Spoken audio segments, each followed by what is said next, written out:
અમદાવાદની અંદર જોરદાર વરસાદ આવે છે બરોબર ને તમે લોકો જે બી જગ્યાએ રહેતા હોય ને ત્યાં 3 દિવસની આગાહી છે અને અત્યારે જો આખી રાતનો વરસાદ આજે ચાલુ જ છે બરોબર બિલકુલ બંધ થયો નહીં દુકાન જોડે ફૂલ પાણી ભરાઈ ગયું ત્યાં સામેની સોસાયટી આગળ પાણી છે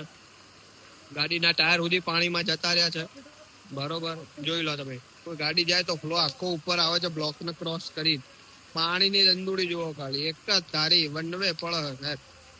નીકળતા નહીં ગાય અત્યારે જો અમદાવાદમાં તમે લેતા હોય ને તો હું તમારા માટે કહું છું જ્યાં છો ને ત્યાં જ રહેજો રિસ્ક લેતા નહીં કોઈ જગ્યાએ ગટરો બટરો ખુલ્લી હશે તો ભરાઈ જવાશે ખોટું કામ વગરનું અને અત્યારે ગમે ત્યાં ગટરો ખોલ દો પાણીને નીકાળવા માટે ખબર તો છે કે આપણે થોડું પાણીની તકલીફ થોડો ટાઈમ રહે તો પહેલા તો બહુ પાણી રહેતું હતું પણ હવે તો ઘણું બધું પાણી ઓછું થઈ ગયું હવે નથી રહેતું મેક્સિમમ 2 કલાક વરસાદ બંધ થઈ જાય તો આપણે બધું જ પાણી બધું જ જતું રહેશે